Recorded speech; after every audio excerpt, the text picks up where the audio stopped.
Pendant ce temps, des milliers de gens sont venus autour de Jésus. Ils se marchent sur les pieds parce que la foule est très nombreuse. Jésus commence par dire à ses disciples, faites attention au levain des pharisiens, ne soyez pas des gens faux. Tout ce qui est caché, on pourra le découvrir. Tout ce qui est secret, on pourra le connaître. C'est pourquoi, ce que vous dites pendant la nuit, les gens l'entendront en plein jour. Ce que vous dites dans le creux de l'oreille, dans la chambre, les gens le crieront sur les places.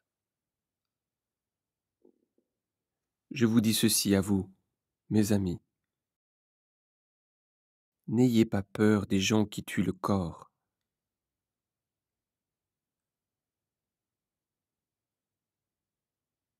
mais qui, après cela, ne peuvent rien faire de plus. Qui devez-vous respecter? Je vais vous le dire. Celui que vous devez respecter avec confiance, c'est Dieu. Lui, il a le pouvoir de vous jeter dans le lieu de souffrance après votre mort. Oui, je vous le dis, c'est lui que vous devez respecter avec confiance. Est-ce qu'on ne vend pas 5 petits oiseaux pour presque rien? Pourtant, Dieu s'occupe de chacun d'eux. Il connaît même le nombre de vos cheveux. N'ayez pas peur. Pour Dieu, vous êtes plus important que beaucoup de petits oiseaux.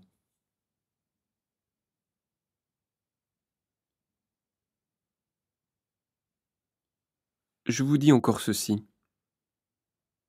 Si quelqu'un dit devant tout le monde «J'appartiens à Jésus», alors le Fils de l'homme dira devant les anges de Dieu «Cette personne m'appartient». Mais si quelqu'un dit devant tout le monde «Je n'appartiens pas à Jésus», alors le Fils de l'homme dira devant les anges de Dieu «Cette personne ne m'appartient pas». Si quelqu'un parle contre le Fils de l'homme, cette personne recevra le pardon. Mais s'il insulte l'Esprit Saint, elle ne recevra pas le pardon.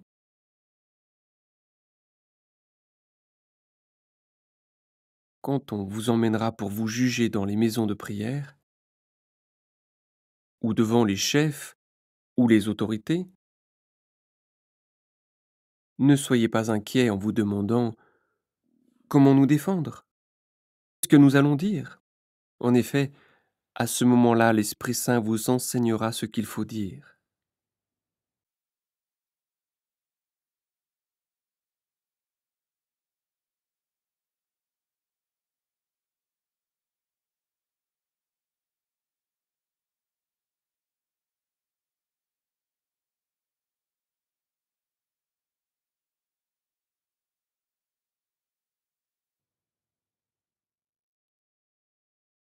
Quelqu'un dans la foule dit à Jésus,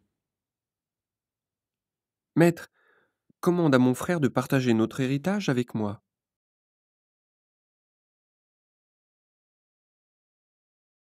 Jésus lui répond, Je ne suis pas là pour juger vos affaires, ni pour partager vos richesses.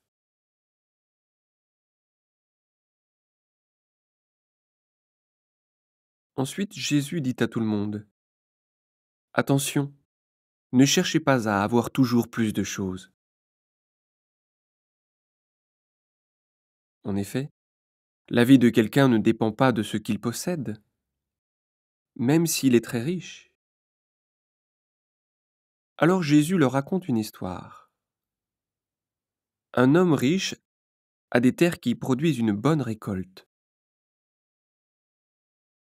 Il se demande, Qu'est-ce que je vais faire?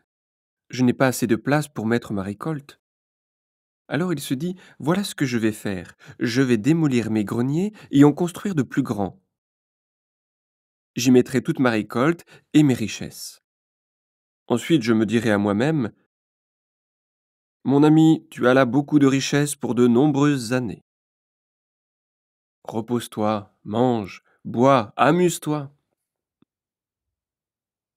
Mais Dieu lui dit, tu es fou. Cette nuit, je vais te reprendre ta vie. Et tout ce que tu as mis dans tes greniers, qui va l'avoir?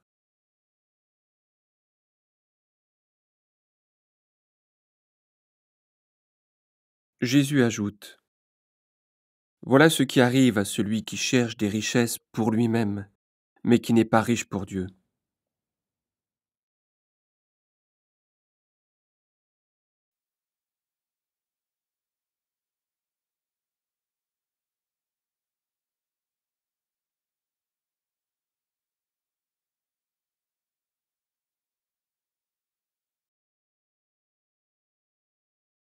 Jésus dit à ses disciples, c'est pourquoi je vous dis, ne vous faites pas de soucis pour votre vie, ni pour votre corps.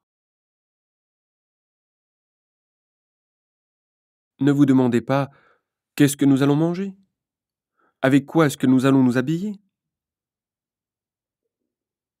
Oui, votre vie est plus importante que la nourriture, et votre corps est plus important que les vêtements. Regardez les oiseaux. Ils ne sèment pas, ils ne récoltent pas,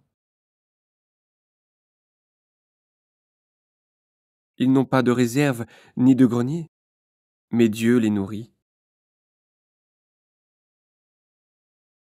Et vous valez beaucoup plus que les oiseaux. Ce n'est pas en vous faisant du souci que vous pouvez ajouter un seul jour à votre vie. Si vous n'arrivez même pas à cela, pourquoi alors vous faire du souci pour les autres choses? Observez les fleurs des champs, regardez comment elles poussent. Elles ne filent pas et elles ne tissent pas.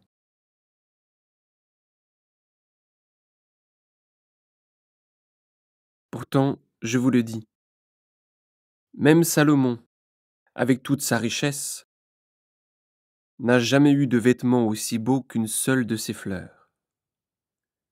L'herbe est aujourd'hui dans les champs et demain on la jettera au feu. Et pourtant, Dieu l'habille de vêtements magnifiques. Vous qui n'avez pas beaucoup de foi, vous pouvez être sûr d'une chose, Dieu en fera au moins autant pour vous. Et vous, ne cherchez pas ce que vous allez manger ou ce que vous allez boire, ne soyez pas inquiets. En effet, les gens qui ne connaissent pas Dieu cherchent tout cela sans arrêt. Vous avez besoin de ces choses et Dieu, votre Père, le sait bien. Cherchez plutôt son royaume, et il vous donnera tout le reste en plus.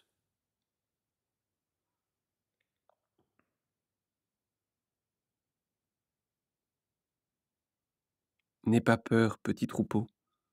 Votre Père a choisi de vous donner le royaume.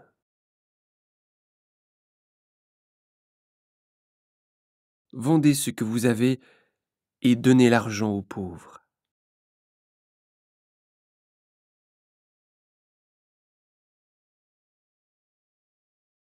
Faites-vous des porte-monnaies qui ne s'usent pas. Mettez vos richesses auprès de Dieu.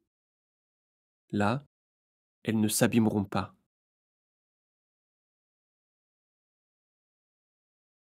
Les voleurs ne peuvent pas les prendre, et les insectes ne peuvent pas les détruire. Oui, là où vous mettez vos richesses, c'est là aussi que vous mettrez votre cœur.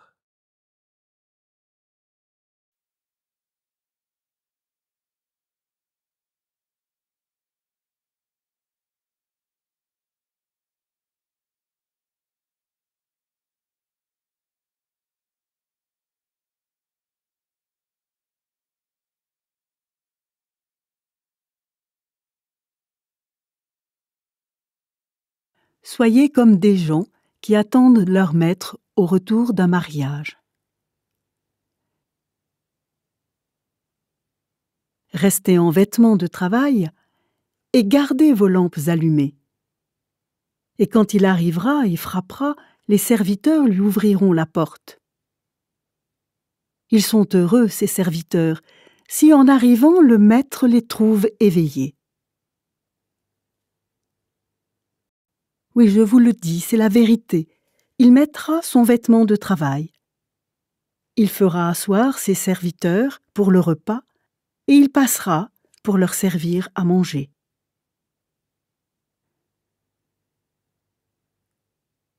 Si le maître revient à minuit, ou plus tard encore, et s'il trouve ses serviteurs éveillés, alors ils sont heureux. Comprenez ceci. Le maître de maison ne sait pas à quelle heure le voleur va venir. Sinon, il ne laisserait pas le voleur entrer chez lui.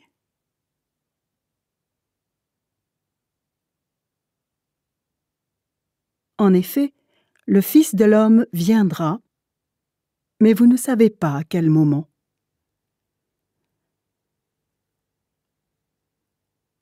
Vous aussi, soyez prêts. Alors Pierre dit à Jésus, « Seigneur, est-ce que tu racontes cette histoire pour nous seulement ou pour tout le monde ?»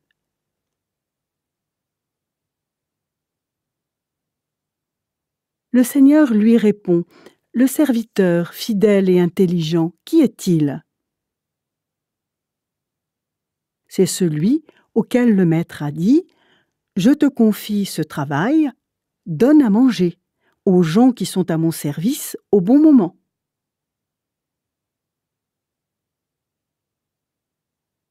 Il est heureux, ce serviteur, si son maître, à son retour, le trouve en train de faire ce travail. Vraiment, je vous le dis, le maître lui confiera toutes ses richesses.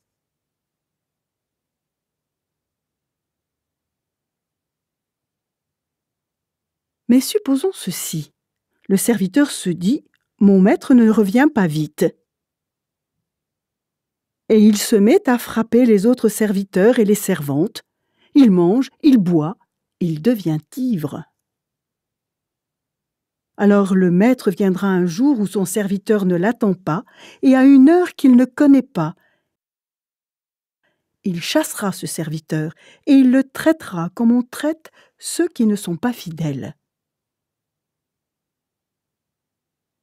Ce serviteur sait ce que son maître veut.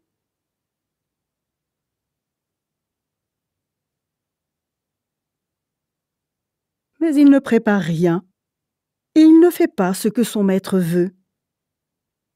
C'est pourquoi on lui donnera beaucoup de coups.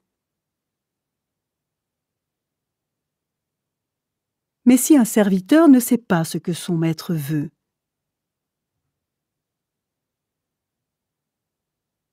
et s'il agit mal, on lui donnera peu de coups.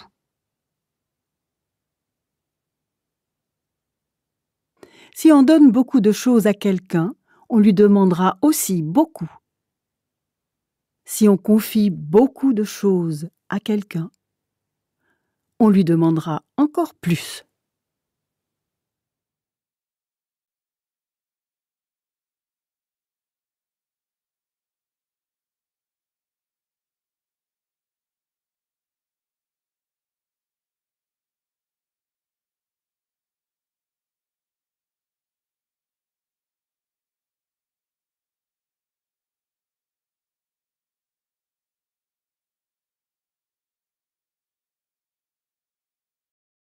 Je suis venu apporter un feu sur la terre.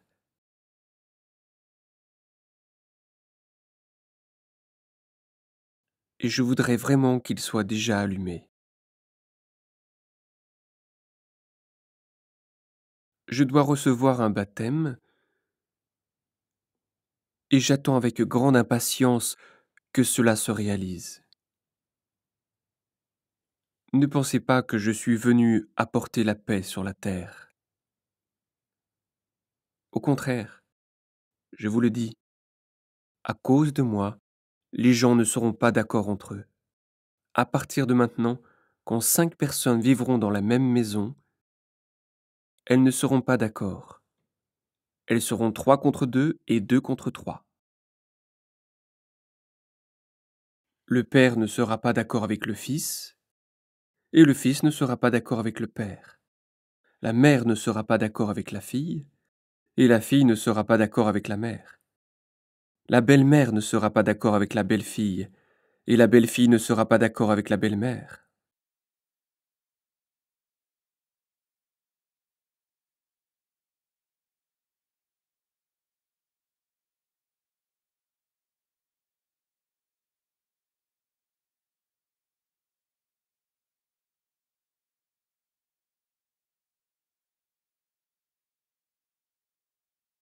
Jésus dit encore aux foules, « Quand vous voyez un nuage venir de l'ouest, vous dites tout de suite, il va pleuvoir, et c'est ce qui arrive. Quand le vent du sud souffle, vous dites, il va faire chaud, et c'est ce qui arrive. Homme faux, en regardant la terre et le ciel, vous savez quel temps il va faire. Et les choses qui se passent maintenant, vous ne savez pas ce qu'elles veulent dire. Pourquoi? Vous ne jugez pas par vous-même ce qu'il convient de faire. Pourquoi donc? Par exemple, quand tu vas devant le tribunal avec ton adversaire,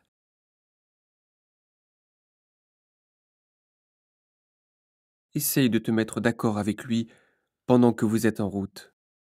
Sinon, il va te traîner devant le juge.